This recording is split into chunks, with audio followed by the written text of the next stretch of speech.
오늘 로마서 12장 1절부터 2절 말씀 가지고 세상 문화와 성도 이런 제목으로 같이 은혜 나누기 원합니다. 올 한 해도 참 다사다난했습니다. 그런데 여러 사건 여러 일들이 있는 가운데 참 안타까운 것은 우리 지난 10월 29일에 있었던 그 이태원 참사입니다. 할로윈데이라는 그 외국인 행사 우리나라에 들어와 가지고 그렇게 얼마 되지도 않았는데 그날 그렇게 압사사고로 159명이 죽고 그리고 또 196명이나 다쳤습니다. 사망자 이제 다수가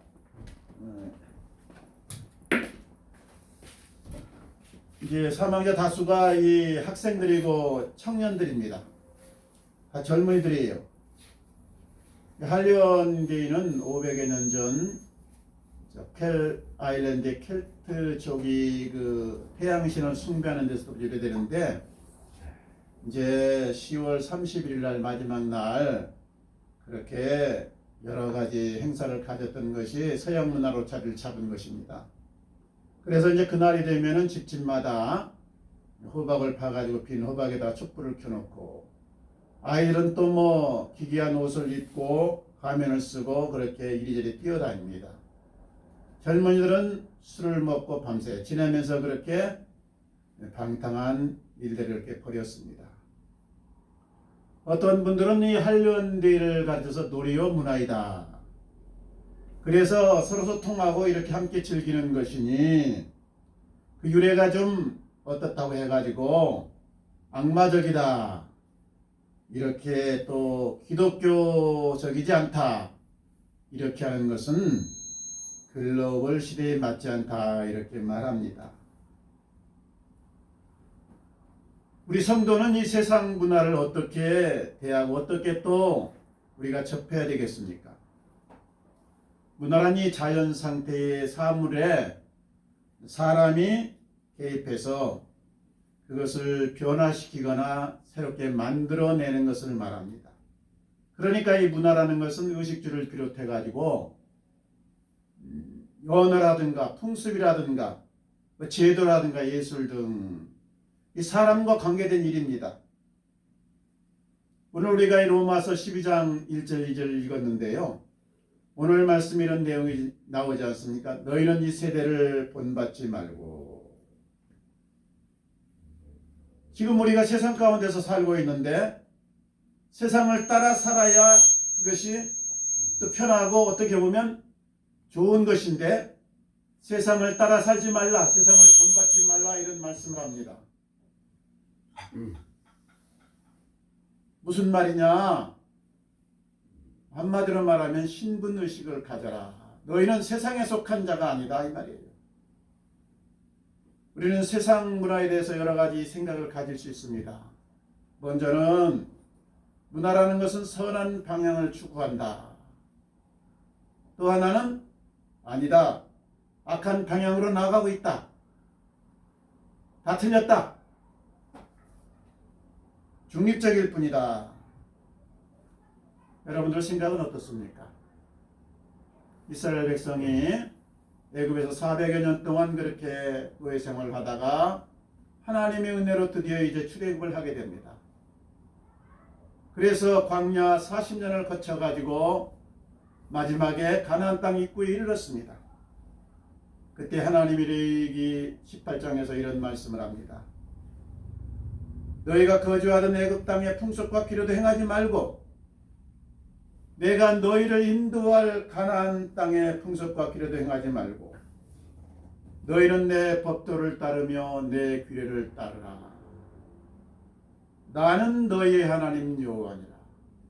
나는 너희의 하나님 여호와니라. 너희는 내 백성인 것을 기억하라. 너의 신분을 잊지 말아라 이 말입니다. 그리고 이어서 이렇게 말합니다. 너희는 이 모든 일로 스스로 더럽히지 말라. 이 족속들이 더러워졌고 그 땅도 더러워졌으므로 내가 그 악을 인하여 벌하고 그 땅도 거민을 토하여 내느니라. 이 구약의 성경을 보면 하나님이 참 가오가 달 정도로, 어떻게 사랑의 하나님이 그렇게 하실까 할 정도로 엄하게 그렇게 다루는 것을 보게 됩니다. 이방인에 대해서는 다 싹쓸이해서 죽여라. 거기 있는 것은 하나도 남기지 말고 다 불태워 없애라. 왜 이렇게 하신 것입니까? 그들이 하나님의 백성이라는 이 신분을 망각하고 혹시나 그들과 가까이 접하다가 그렇게 오염될까 봐서, 더럽혀질까 봐서 염려해서 이렇게 엄하게 말씀하신 것입니다. 우리 그리스도인이 세상을 살아갈 때에 중요한 때가 언제이냐? 세상 풍습을 쫓을 것이냐? 하나님의 말씀을 따를 것이냐? 이 기로의 선때입니다. 하나님은 이미 다 우리에게 말씀을 통해서 그분의 뜻을 알려주었습니다. 그걸 지키고 안 지키고는, 그것을 따르느냐 따르지 않느냐는 나의 선택의 문제입니다. 우리가 더럽히지 않겠다고 결심을 하면 하나님이 도와줍니다. 내가 이제 새 사람이 되었으니 소속이 바뀌었다. 내가 하늘의 시민답게, 바뀐 소속답게 그렇게 내가 살아가리라. 그렇게 마음을 먹으면 하나님이 나를 붙들어주고 나를 인도합니다. 우리가 이 세상을 살아가는 데는 몇 가지만 있으면 살만합니다. 먼저는 이 돈이 참 필요하죠. 돈 많으면 왕 같은 생활을 할 수 있고, 돈 없으면 참 나그네 아니면 거지 같은 생활을 할 수밖에 없습니다. 다음에 건강이 중요합니다. 몸 아프면 매사가 힘듭니다. 몸이 튼튼하고 건강하면 모든 것이 참 원활합니다. 또 하나는 환경입니다. 환경이 좋으면 살만한데 워낙 연약하면 어렵고 괴롭습니다. 그래서 세상은요, 돈 많고 건강하고 환경이 좋다 그러면 살만합니다. 아니, 살만한다기보다는 룰루랄라 신나게 노래하면서 이렇게 즐길 수도 있습니다. 그런데 이렇게 나가면 어느 순간 붙잡으는 것에 오히려 붙잡혀서 그렇게 사는 인생이 되고 맙니다. 마치 중독된 사람처럼 돈에 끌려다니게 되고, 명예에 또는 권력에 붙잡혀서 그렇게 그것에 매여서 살게 됩니다. 자유롭게 그리고 행복하게 살아진 인생이 붙잡혀서 자유를 잃어버리고 끌려다니는 인생이 되기 쉽습니다. 이스라엘 백성이 가나안 땅에 들어와서 하나님을 아주 버린 것은 아닙니다.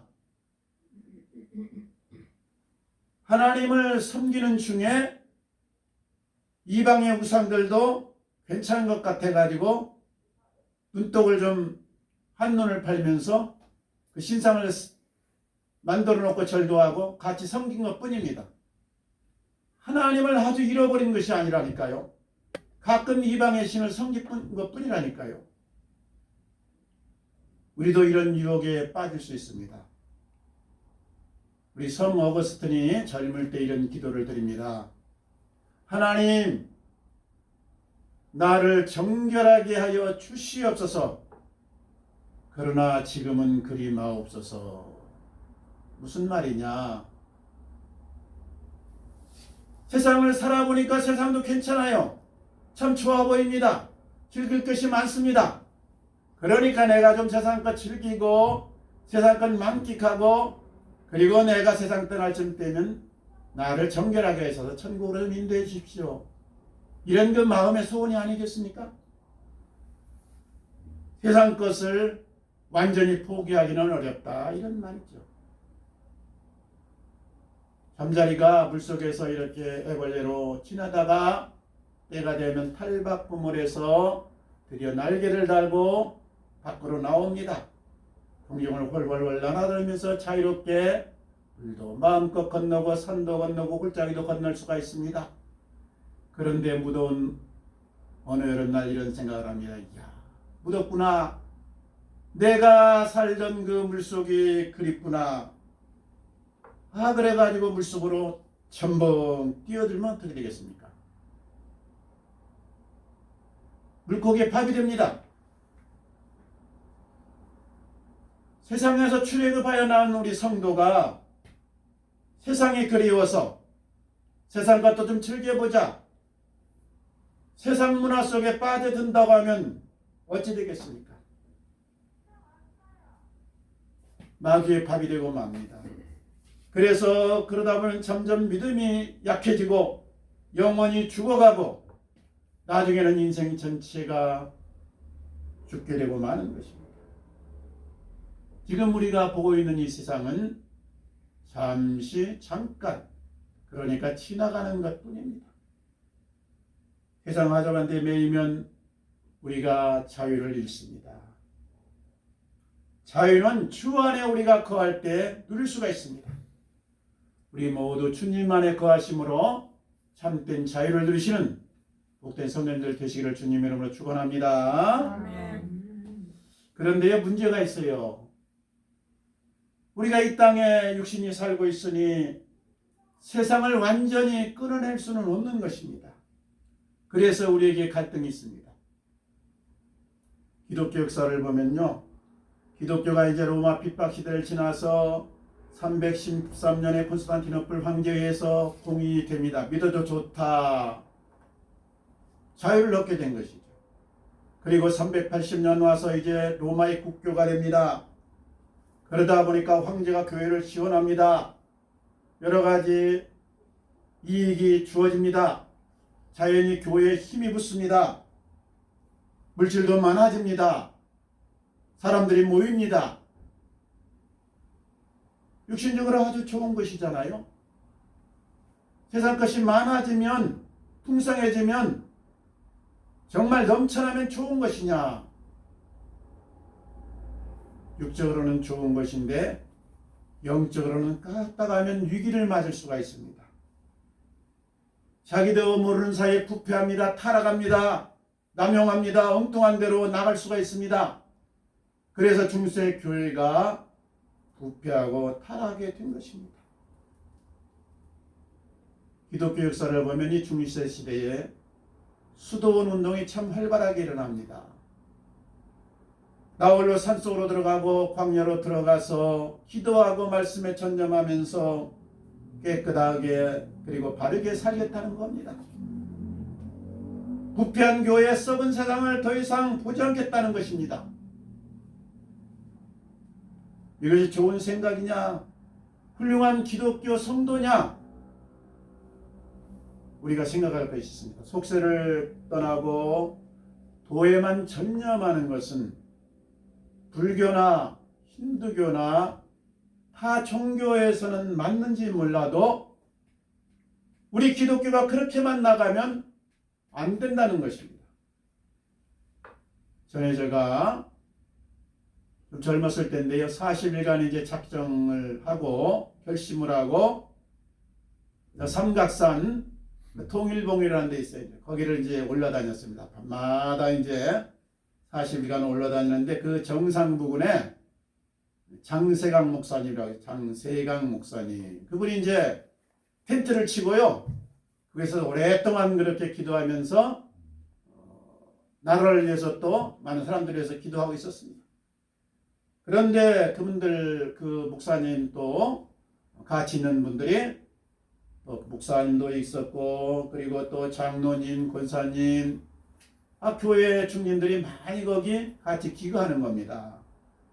그래서 어찌 여기 계십니까? 그랬더니 능력을 받기 위해서 왔다. 세상에서 좀 뜻을 가지고 일을 하려고 그러니까 내 마음대로 안 되더라. 하나님의 주시는 힘, 능력을 받아야 되는 것을 알았다. 그래서 능력 받기 전까지는 내려가지 않으려고 여기 올라왔다. 어떤 분은 뭐 1개월 된 분도 있고 6개월 된 분도 있고 1년, 2년 된 분들이 참 많았습니다. 그때는 이야, 참 대단하다, 훌륭하다는 생각을 했는데 내려오면서 아니 그러면 땅 아래에 있는 분들은 어쩌란 말이냐? 저 아래에는 지금 사모님도 계시고 아이들도 있을 텐데 어쩌라고? 가정과 일터는 어쩌라고? 피신하듯이 이렇게 홀로 산에만 와 있단 말인가? 이런 우구심이 들었습니다. 기독교는 세상을 등지지 않습니다. 우리가 나홀로 깨끗하고 나홀로 거룩하고 나홀로 하나님과 교제하는 것을 하나님은 원하지 않습니다. 주님 일찍이 말씀했지 않습니까? 너희는 세상의 빛이니라. 너희는 세상의 소금이니라. 너희는 너홀로 빛이다. 너홀로 소금이다. 이렇게 말씀하지 않았어요? 이 말이 무슨 말이냐? 너희는 세상 속에 있으라 이 말입니다. 비록 세상은 부패하고 세상은 오염되었고 언젠가는 끝날 것이지만은 그래도 너희는 세상 가운데 있어야 한다. 이 말이에요. 그럼 그냥 세상 속에 안주해 있기만 하면 되느냐? 아닙니다. 우리가 믿고 예수 안에서 하나님 자녀가 되어서 올라탄 이 구원선은 관광용이나 유람선이 아닙니다. 예수님이 일찍이 말씀하셨잖아요. 베드로에게 내가 너로 사람을 낚는 어부가 되게 하리라. 이것은 주님의 초청이요 그리고 명령의 말씀인데 너는 장차 유람선 타고 즐기리라. 이게 아니지 않습니까? 어떤 분은 이렇게 생각합니다. 우리 영혼의 무대는 교회다. 그리고 육신의 터전은 세상이다. 이분법적으로 생각을 합니다. 그래서 구원선을 타기는 탔는데 거기서 안전하게 거하면서 놀면서 즐기려고만 합니다. 아닙니다. 고기를 잡아야 합니다. 고기를 잡아야 한다. 복음은 생명이고 그리고 인격입니다. 그래서 이 복음과 세상을 분리해버리면 안 됩니다. 오늘 우리가 이 로마서를 읽었는데요. 로마서는 11장까지는 이런 내용입니다. 한마디로 요약하면 너희가 하나님의 은혜로 예수를 믿어서 구원받았다. 그리스도인이 되었다. 천국의 시민이 되었다. 12장부터는 무엇을 말씀합니까? 처음에 나오는 말씀이 그거 아닙니까? 그러므로 이제부터는 너희 몸으로 산제사를 드리라.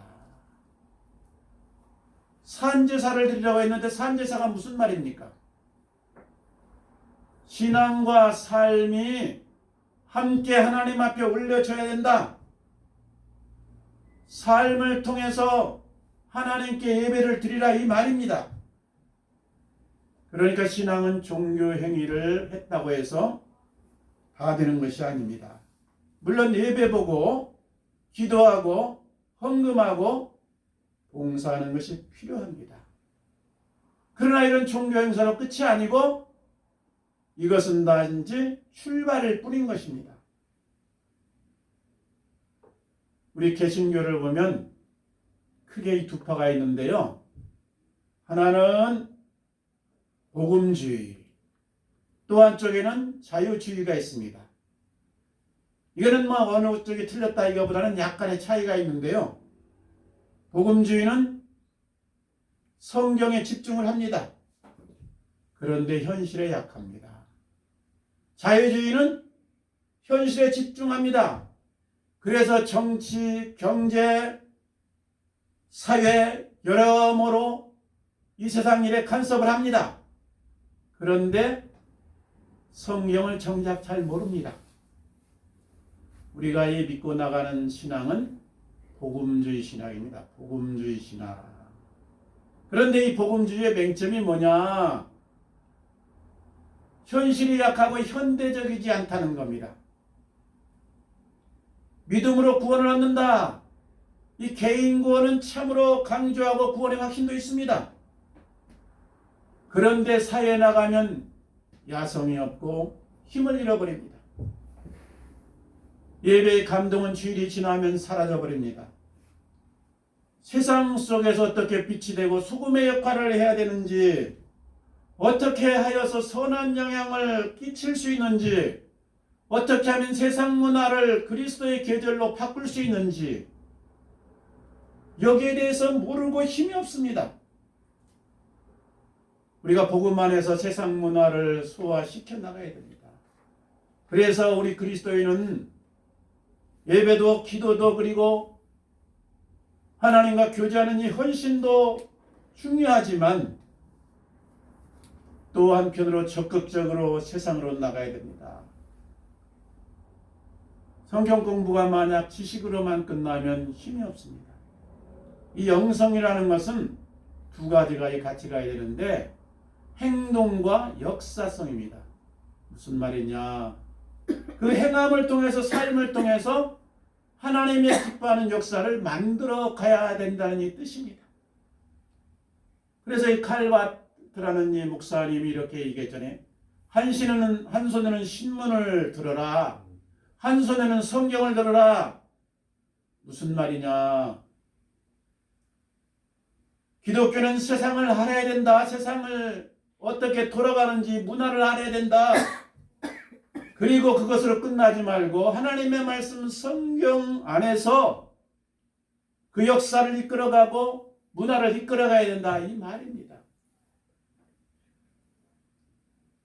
우리가 이 핸델의 음악 그러면 음악의 할아버지가 핸델이잖아요. 핸델의 음악을 클래식이라고 하는데요. 메시아가 이 대표작입니다. 그런데 그 밖에 많은 그 곡들도 내용들도 다 기독교적입니다. 밀레가 유명한 화가지 않습니까? 그런데 기독교적입니다. 하나님의 아름다운 세계를 그린 작품들입니다. 러시아의 대문호 하면 톨스토이가 떠오르지 않습니까? 그분의 대표작이 부활인데요. 부활뿐 아니라 에세이, 꽁트, 그리고 교육, 철학서 등 모든 글에서 그분의 그 신앙이 녹아 있습니다. 내가 복음을 믿고 있다면 이 복음이 나의 그 삶의 영역에서 실체가 되어서 나타내야 됩니다. 많은 분들이 종교 행위는 있는데 그 삶은 따로 사는 경우가 많습니다. 지금 우크라이나하고 저 러시아하고 전쟁을 치르고 있는데요. 우크라이나도 정교회, 그러니까 기독교입니다. 러시아는 73%가 기독교인. 그러니까 러시아도 대다수가 기독교인들이에요. 또 푸틴 역시 어렸을 때 세례를 받았습니다. 종교에서. 그러니까 우크라이나, 러시아 다 기독교인이란 말이에요. 그런데 러시아의 푸틴이 그 대주교, 교회 수장과 손을 맞잡고 국민들을 부추겨가지고 우크라이나를 침공하지 않았습니까? 이게 하나님이 기뻐하지 않는 싸움을 일으키면서 피빈내를 그렇게 풍기고 세계 평화를 깨트린 것이죠. 전혀 하나님의 뜻과는 상관없는 정교의 세례교이다 이 말이에요. 우리나라 정치인 국회의원들이 300명인데요. 그 중에서 기독교인이 125명, 국회의원 300명 중에서 기독교인이 125명, 천주교인이 78명, 개신교가 125명이니까 기독교인 전체는 203명이잖아요. 그런데 우리가 보다시피 너 죽어야 나 산다. 참 정치 문화가 참 안타깝습니다. 웬만하면 꼬투리를 잡아서 너 죽여야 된다. 그래야 내가 올라선다. 이렇게 보여요. 신앙과 일터가 따로따로 그렇게 나누어져 있습니다. 신앙 삶이 분리되어 있단 말이에요. 바른 신앙은 우리가 예배도 하고 기도도 하고 하나님과 깊은 사귐이 있어야 되지만 내 삶에서 내가 속한 문화 속에서 우리 그리스도의 향기를 나타내야 되는 것입니다. 여러분이 예수를 믿고 교회를 다닙니다. 그런데 혼자만 교회 다니고 가정이나 직장이나 사회는 전혀 영향을 못 끼친다. 그러면 모양은 그리스도이지만은 생명력이 없는 겁니다. 신앙의 문화 안에서 활성화되지 못한 것입니다. 많은 그리스도인들이 세상에 나가기를 두려워합니다. 왜? 세상을 잘 모르기 때문에 그렇고 세상에 물들까 봐서.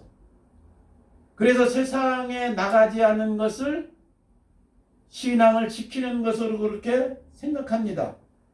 그러니까 세상 문화에는 아무런 영향력을 끼치지 못하는 것이죠.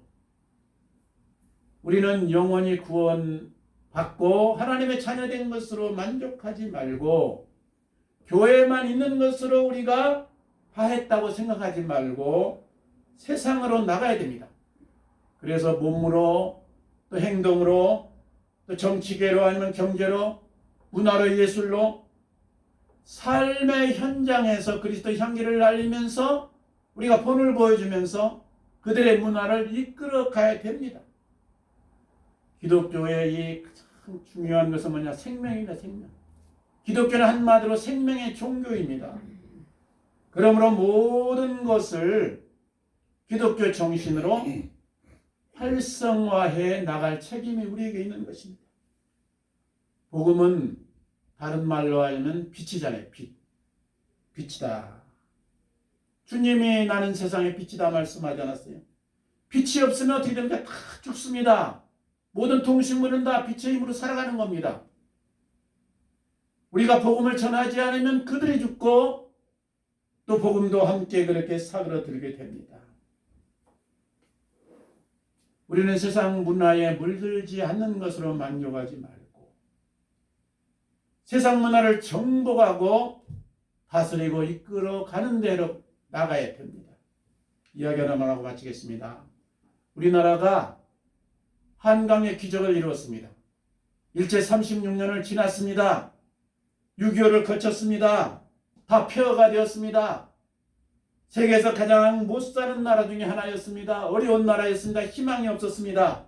그런데 70년이 지난 오늘날 대한민국이 세계의 선진국에 들어섰고 얼마나 열린 사회 풍부한 나라, 아름다운 나라가 되었는지 모릅니다. 세계 많은 한 200여 개의 나라가 있지만은 아마 대한민국이 종합적으로 보면 최우선이 아닌가. 미국, 유럽, 얼마나 테러 많습니까? 얼마나 총기 사고 많습니까?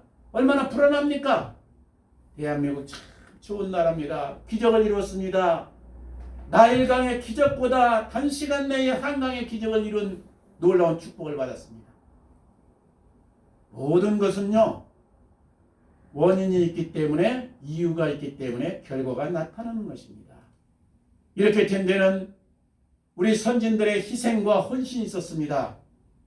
안창호 선생, 김구 선생, 허재필 선생을 비롯해서 많은 분들이 어려운 가운데서도 이승만 박사를 비롯해서 나라를 다시 건지려고 헌신하고 목숨을 내놓았습니다. 이것은 육적으로 그런 것이고요. 우리 영적으로 보면 하나님의 은혜가 임할 수밖에 없는 이런 나라가 된 이유가 있습니다. 지금부터 약 100여 년 전에 미국 선교비가 윌리엄스 부부를 이 땅에 은둔의 나라에 파송을 했습니다. 한국에 온 이 젊은 부부는 충남 공주를 중심으로 해서 교회를 세우고 복음을 전하고 사랑을 실천하면서 선교를 시작했습니다. 1907년에 인천에 왔다가 첫 아들을 낳았습니다. 그래서 한국의 광복을 기원하는 마음으로 우광복이다 이렇게 지었어요. 물론 영어명은 조지 윌리엄스입니다만 우광복이에요. 한국명 우광복. 얼마 후 딸 올리브도 나왔습니다. 그런데 윌리엄스 선교사는 그때 연약한 환경에서 열심히 환자들을 돌보다가 그만 전염이 되어서 죽고 말았습니다. 남편이 죽었으니 아내가 얼마나 두 아들, 딸을 데리고 실망이 되겠습니까? 능력도 없고 힘도 없어서 미국으로 돌아갔습니다. 그러나 미국에서 2년을 지난 그 사모님은 견딜 수가 없었습니다. 한국이 떠오릅니다. 하나님의 음성이 들려옵니다. 그래서 2년 후 두 자녀와 함께 다시 한국으로 돌아왔습니다. 공주에서 복음을 전하면서 교회들을 많이 세우고 그리고 사랑을 그렇게 전하면서 영혼들을 주님께 인도했습니다. 47년을 그렇게 한결같이 헌신을 했습니다. 그 과정에서 딸 올리브가 11살에 죽었습니다. 너무 안타까웠습니다. 아들도 죽을까 봐서 아들은 그때 중학교를 마쳤는데 우광복을 그 미국 자기 우광복 할아버지가 있는 덴버로 보냈습니다. 우광복은 거기서 고등학교를 마치고 또 대학을 의과대학을 들어가서 의사가 되었습니다. 드디어 꿈에 그리던 이 광복이 1945년 이루어졌습니다. 많은 우리 국민이 감격했는데 그때 미국에서 책임자로 하지 중장을 이 땅에 보냈습니다. 하지 중장이 한국에 올려가는데 말이 통해야지. 그래서 수습을 해봤더니 우광복이가 한국말도 능통하고 한국 문화도 잘 알고 그리고 미국말도 잘 알고 미국 시민이다. 또 한국에서 오랫동안 있었기 때문에 한국에 대해서 다 익숙하다. 그래서 우광복을 참모로 그렇게 대동하고 한국 땅에 왔습니다. 한국에 와서 하지 중장이 우광복에게 이렇게 말했습니다. 자네가 이 땅에서 태어났고 또 이 대한민국의 실정을 너무나 잘 알 터이니 앞으로 한국을 이끌어갈 50명의 인재를 내게 한번 추천해 주게.